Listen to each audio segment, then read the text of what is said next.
Hey guys, it's me, Alex from Joii. I'm here with Roy from Joii. Hello. Today we're going to be talking about, well, it's sort of like a match preview, I guess. Tottenham Hotspur versus Liverpool. Very, very big match for both teams, to be fair. Yes. I would say this game would determine if Liverpool are really, if their title hopes are true, and if it's false hope, because so far they haven't faced the best of opponents. This is their opportunity to really shine on the big stage. And they haven't really been playing very well either against good teams. Because against Crystal Palace, they were very lucky to get the 3 points. I suppose you've always Leicester, got to have sorry. games, but Leicester. I do think they've been. To be fair, I think they have been quite impressive in their recent matches. But yeah.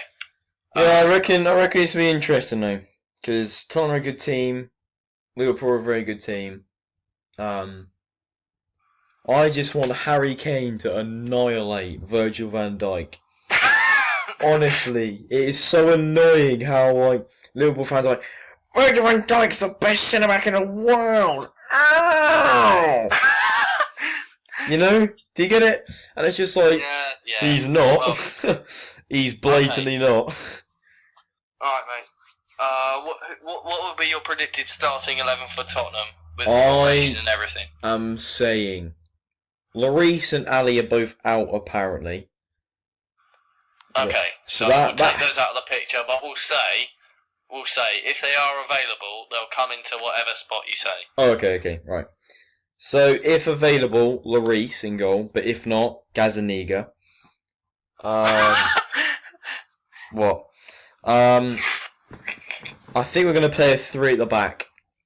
So Alderweireld, Vertonghen, Sanchez, Danny Rose. Very, very strong. Danny Rose. He played very, very well against Switzerland. I think he's miles better than Ben Davies. Ben Davies is a pile of shit. Playing as a wing back then, I suppose. Yeah, Danny Rose is a wing back. Right wing back, Trippier, without a doubt. 2 centre mids. Kieran Whippier. 2 centre mids, I'm going to have to say Moussa Dembele and Harry Winks. Oh, Harry Winks. He is good. I would say maybe Eric Dyer can fit into there, or Harry Winks, Harry Winks is good. Not my preview, it's your opinion, but Harry Winks is a beast. Harry Winkerbell, mate, he's gonna come in. I've seen him play recently, so. And then in the attack, it's gonna be Eriksen. It's gonna be like Eriksen in a cam, and then Kane and Lucas sort of like a striker sort of role. Oh right, okay. So what side is Kane playing on? Well, he'll be more central, and then Lucas can drift either side of him, pretty much, sort of like a winger, but not. And then Eriksen so just similar to the role that Sterling played in the World Cup. Yeah. Okay. Well, I personally think that this will be a very open game. I do personally believe it will go to whatever team believe they are, believe in themselves and are really up for it on the actual match day. Yeah. Players to watch in this match, I would say Harry Kane. After having an absolute monster World Cup. Oh, God. With the golden boot in there. He's obviously a player to watch. He's always a player to watch. And also, he's got confidence. He's scored in August finally. He's going to want to keep this. August for the first time in his Tottenham career. Yeah, he scored twice in August, which is he's never ever scored in August ever in a Premier League game. He has confidence from that.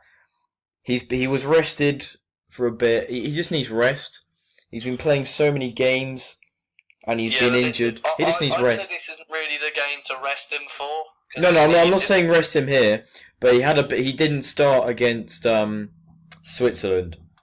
He came on a bit later, or quite a lot later, I think. So he's a bit rested now. He won't be as because he's been really exhausted and tired and stuff. He'll be good now. Eriksen wasn't on. Eriksen scored a double for Denmark in a 2-0 win. I would say Mason is another player to watch for definite in this match. He was on fire last season. He had a fire break with Denmark, scoring some great goals. I believe he can really make an impact on this game if he's switched on and and he's playing to his standards. Liverpool players to watch, I'd say Mohamed Salah is very dangerous. Sadio Mane, I'll give that. I'm more scared of Sadio Mane at the moment than I am Salah. Salah's only scored. What would that be? He's only scored 1 goal. And Sadio Mane, Hear me out. But still, Sadio Mane's scored 4, I think, or something like that. Sadio Mane, I was watching Crystal Palace they played against. Well, I watched the match of the day for the first 3 Liverpool games and stuff like that. I watched the Crystal Palace Liverpool game. Yeah, Salah, goals, 2 assists, 1. Okay. Which is a very, very good record, to be fair. It's a good record. Salah isn't playing to nowhere near as well as he was last season. He's not as much as a danger. I'm not going to write him off. I'm not going to be like, oh, don't worry about Mark. Don't mark him. He's shit. He's still a danger. Don't get me wrong. He's pacey. He's good at finishing. He's just not as deadly as he was last year. Where like, if you took him out, Liverpool would be fucked. If you know what I mean. Like now they've got. I would say, I'm going to have to disagree with you on this, which is all controversial. But I would say last season Mohamed Salah didn't get off to the best start last season either. To be fair, and he really hit the ground running, especially towards the real business end of the season in the Champions League and things. I just think he could be if he hits the form that he's hit, like the danger he's had in the first couple games of this season and in the back end of last season, writing off that injury that he had on his shoulder.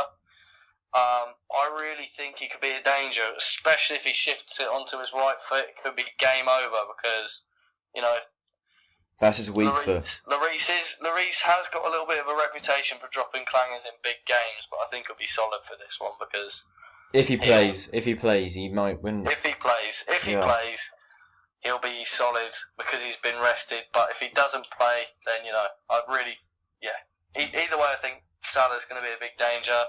Another player for this game, I think you touched on him a minute ago, Sadio Mane, which means they're going to be very dangerous from both sides, which is quite important. So it won't be a lopsided attack. They'll be running down the left, running down the right.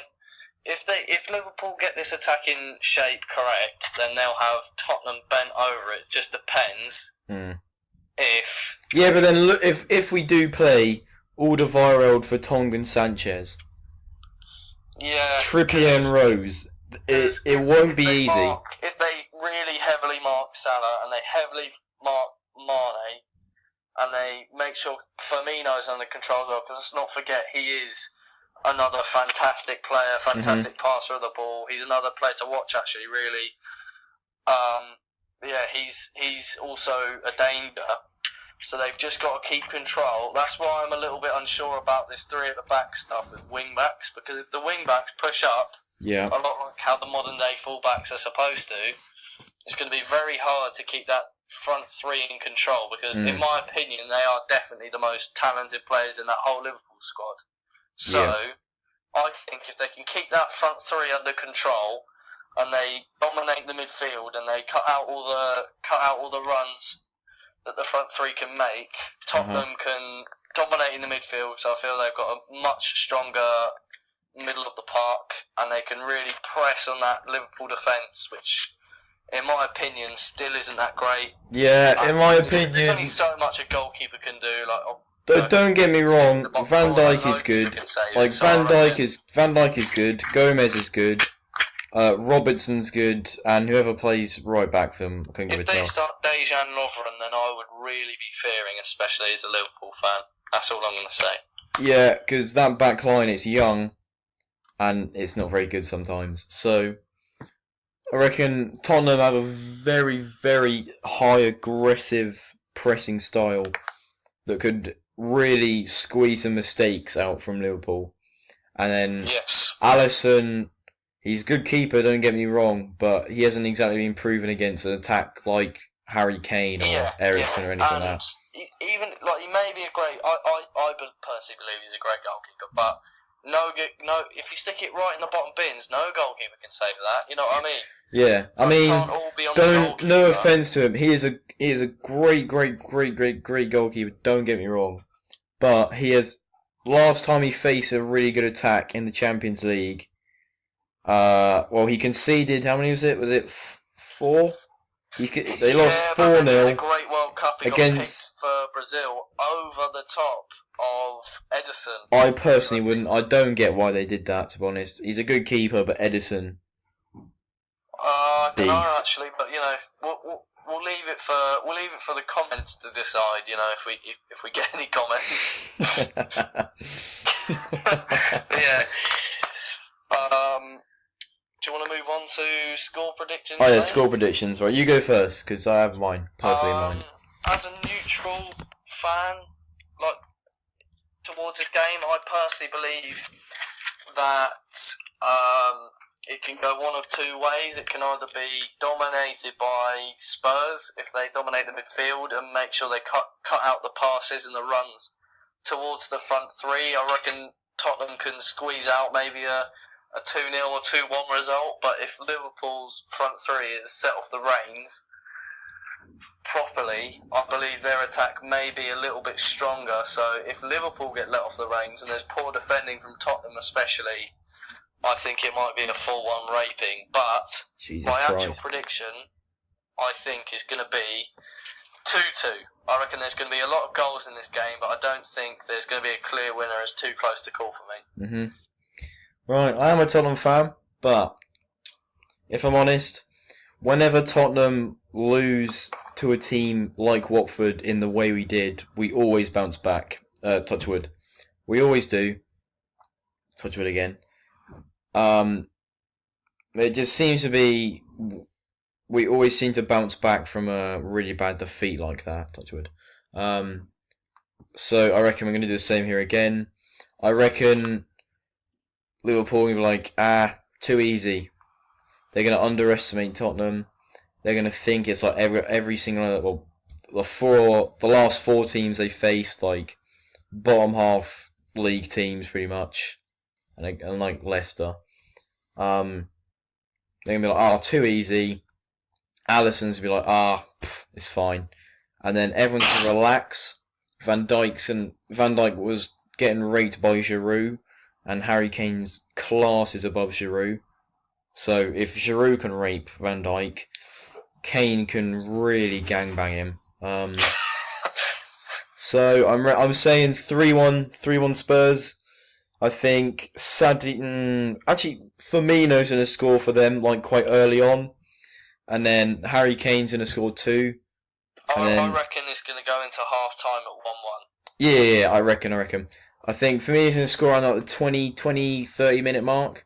Harry Kane's going to score his first goal around like the 40th, 45th, something like that. Going into the second half, I think Harry Kane's going to score around the 50th, maybe 60th.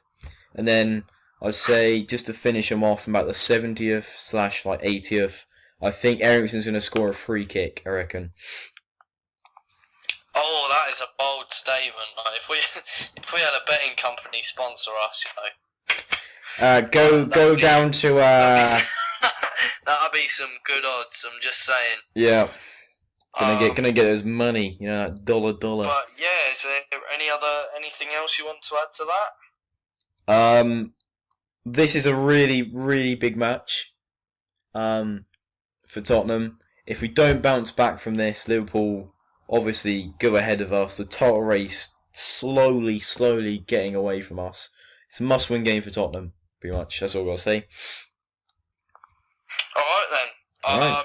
Do you want to wrap this up? Yep. We have been Buzz Joii. We appreciate anyone who tunes in. Make sure you like and subscribe, and we'll see you later. See ya.